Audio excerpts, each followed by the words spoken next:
Assalamu alaikum wa rahmatullahi wa barakatuh. Alhamdulillah, continuing our series on the greatness of the Arabic language.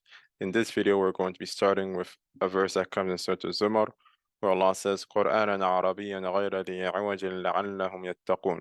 Allah says, it is a Quran revealed in Arabic without any crookedness, so perhaps they'll be conscious, quote unquote, of Allah. لَعَلَّهُمْ يَتَّقُونَ, in the hopes that they'll have taqwa, and the interpreter translated this as consciousness of Allah. So how from this verse can we derive, or how can this verse can we see the greatness of the Arabic language?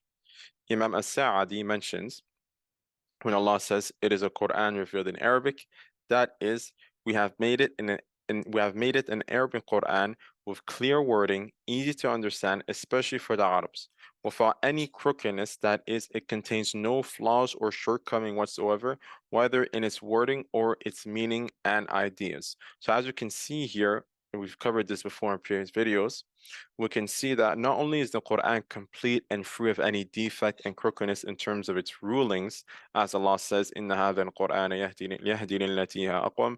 Allah says in the Quran that this Quran guides to that which is best. So not only is the Quran complete in terms of its meanings and rulings and ideas, but likewise in terms of its wording and in terms of its language. And that goes back to the Arabic language. This implies that it is perfectly balanced and straightforward, as Allah says elsewhere in Surah Al-Kahf, praise be to Allah who has sent down the book to his slave and has not allowed any crookedness therein, a book of unerring soundness. So again, we see this concept of the Quran being free from any crookedness, free from any errors, free from any defects, both in terms of its meaning and also in terms of its wording and its language, the fact that it's in the Arabic language. Then Imam Sa'di continues the verse where Allah says, لَعَلَّهُمْ يَتَّقُونَ, in the hopes that they will achieve taqwa, which again the translator translated as, so perhaps they'll be conscious of Allah, as He has made easy for them the path of piety based on sound belief and practices by means of the straightforward Arabic Quran, in which Allah gives all kinds of examples. So Allah says that Quran and Arabian, it's a Quran that is in Arabic language that has no crookedness. For what purpose? لَعَلَّهُمْ يَتَّقُونَ, in the hopes that they will achieve taqwa. In the hopes that they will achieve taqwa, consciousness of Allah, if you will. So the Quran is one, if not the greatest way for us to achieve taqwa.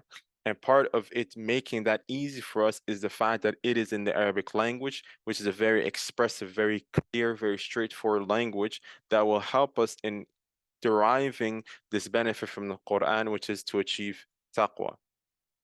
Moving on to the next verse in Surah Al-Fussilat, where Allah says, ta'ala, كِتَابٌ فُصِّلَتْ آيَاتُهُ قُرْآنًا عَرَبِيًّا لِقَوْمٍ يَعْلَمُونَ. A book whose verses have been detailed, an Arabic Quran for people who know.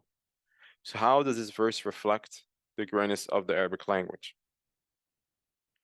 Ibn Ashur wrote in Tafsir this verse, and from the completeness of its detail. Because again, Allah says that a book whose verse have been detailed, fussilat, its verses are clear and detailed. So he's saying here, from the completeness of its detail, is that it is in a language that is rich in meaning, vast in words. So again, part of the Quran, or part of the ways that the Quran is so detailed and so specific and so clear, is the very fact that it is in a language, in the Arabic language, which is rich, if not the richest in meaning and in words. So it is free from any ambiguity and obscure words, while at the same time being extensive in meaning without contradiction. So it being described as Arabic is from the completeness of it being detailed. Again, it being described as Arabic is from the completeness of its detail, or of it being detailed. So again, we see this concept of the very fact of the Quran being Arabic adding to its completeness and adding to its greatness. And indeed, the Quran has been referred to itself in this fashion many times throughout the book, as Allah says, in a clear Arabic tongue. This is what Ibn Ashur commented on this verse, where Allah says that it is a book, the Quran, which is detailed, an Arabic Quran for people who know. Moving on to our last and final verse for this video. Allah says in Surah Al-Shu'ara, وكذلك أوحينا إليك قرآنا عربيا لتنذر أم القرى ومن حولها وتنذر يوم الجمع لا ريب فيه فريق في الجنة وفريق في السعير. So Allah says, and thus we have revealed to you an Arabic Quran that you may warn the mother of cities, quote unquote Mecca, and those around it, and warn of the day of assembly. about which there is no doubt. A party will be in paradise and a party will be in the blaze. A'udhu billah. So how can we derive from this verse the greatness of the Arabic language? Let's see again what Ibn Ashur said commenting on this verse. Ibn Ashur says, because it being in the Arabic language is suitable for the people being warned, which are the people of Mecca and those around it. So Allah says the Quran was first and foremost to warn the mother of the cities Mecca and those around it, yani those cities around it in the Arabian Peninsula. So these are the people that the deen was first brought to, due to Allah's wisdom dictating that the Arab nation be the first people to receive Islam and spread it. And if all nations had been tended to similarly with the da'wah of Islam, it would have necessitated that the Quran be sent down in countless languages. So there is no doubt that Allah chose for it, the Quran, the best of languages. So again, we see here, Allah chose this language to be the language for this final revelation, and He chose the Arab nation and the Sahabas to be those that would propagate this language throughout the world. But He chose the Quran to be in one language so that the revelation would just be one. But He chose the best language in order to give that final message, and chose to send it to the best of mankind, the Prophet Muhammad Sallallahu Alaihi Wasallam.